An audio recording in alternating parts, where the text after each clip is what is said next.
Elizabeth Gurley Flynn pursued an influential lifestyle as a well-known labor leader, activist, and feminist. She was a brave young woman for challenging many of the mainstream principles and politics accepted by society. She played a leading role in the Industrial Workers of the World, was a founding member of the American Civil Liberties Union, or ACLU, and was a visible advocate for women's rights, women's suffrage, and birth control. Flynn stood up to make a change, took action to the issues around her, and changed many lives for the better. Flynn was born in 1890 to Thomas Flynn and Anne Frances Gurley, both being Irish immigrant parents that grew up in employed families. Her father's family trade was in granite quarry mining. This was and still remains to be a dangerous occupation. Workers would conduct backbreaking work for hours on end, lifting heavy sledges swung by two men pounding on drills. This work resulted in men being seriously injured and exploitation throughout the trade. This environment gave Mr. Flynn strong socialist principles and a willingness for hard work to which he passed on to his daughter. Flynn's mother, Anne Frances Gurley, grew up in a more privileged family working as a seamstress. She attained strong feminist ideals to which she instilled upon Flynn. When Elizabeth Gurley Flynn was still very young, her family moved to the Bronx. This was significant because it was in the turn of the century. The turn of the century was a time when everything was industrializing and a great deal of immigrants were flooding into the Americas. The new wave of immigrants came in large groups from southern and eastern European countries such as Italy, Greece, Poland, and Russia. These immigrants were overwhelmingly poorer and less educated than earlier immigrants. Moreover, these immigrants were significantly different because they were overwhelmingly Catholic or Jewish and were unaccustomed to the democratic government.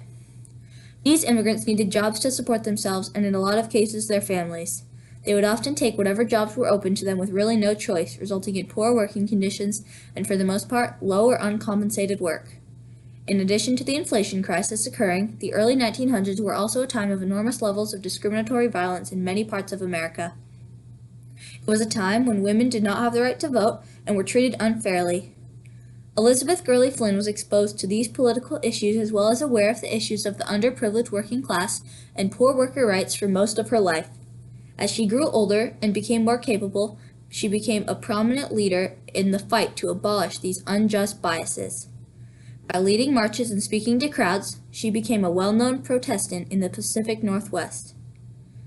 Around 1905, she became affiliated with the Industrial Workers of the World, also known as the IWW or Wobblies, and delivered speeches on the party's behalf. November 3, 1909, the free speech fight began.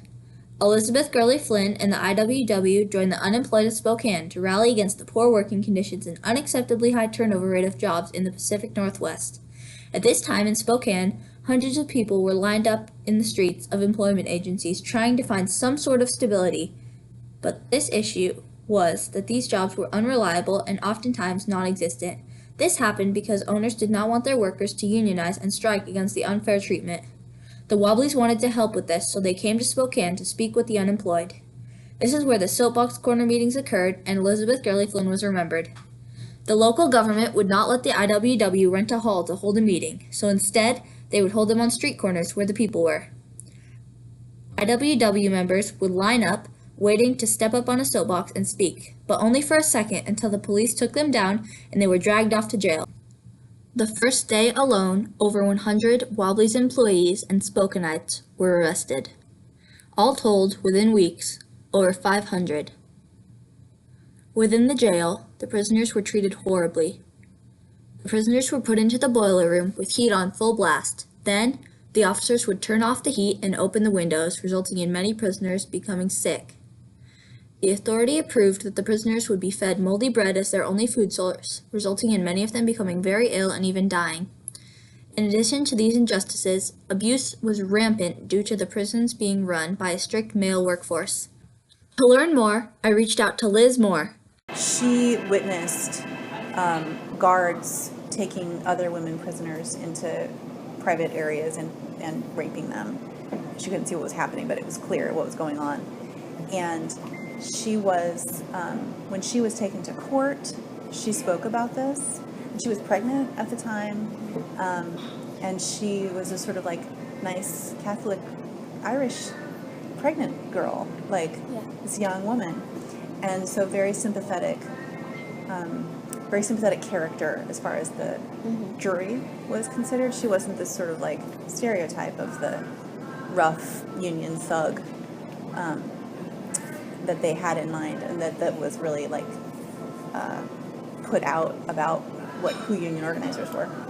And so so two things happened. One is that she was acquitted and released, and that would like took the wind out of the sails of the whole effort against the Wobblies. She was released.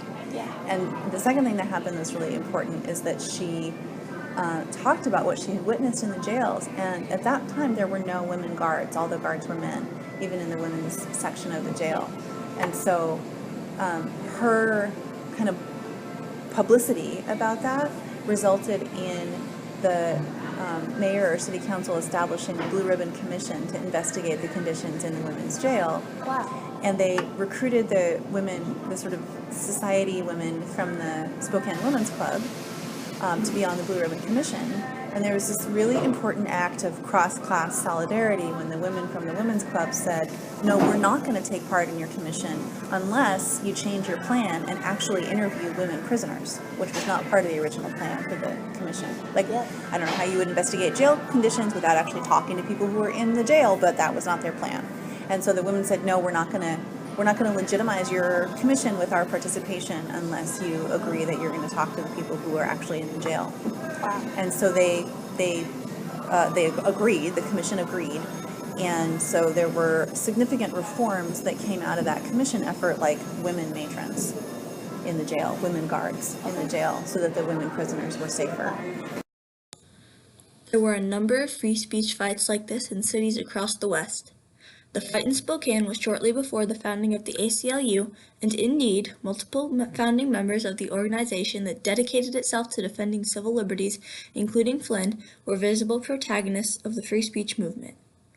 Elizabeth Gurley Flynn was a star in the constellation of important women in history, refuting the idea that only men can matter and only men can be leaders, and that women need to step back and be quiet. She was willing to reject those gender norms and do what she could do, and respect that other people would do the same. She not only stood up for herself, but helped others find their voices and take a stand in what they wanted. She supported, facilitated, and challenged others to have the courage to take a stand, as she had done, paving the way for generations of women and working class for years to come.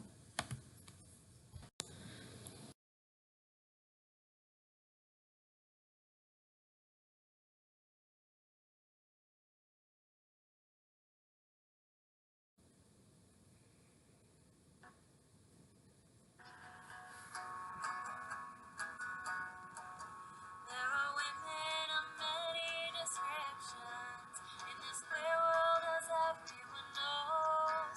Some are living in beautiful mansions and are wearing the finest of clothes.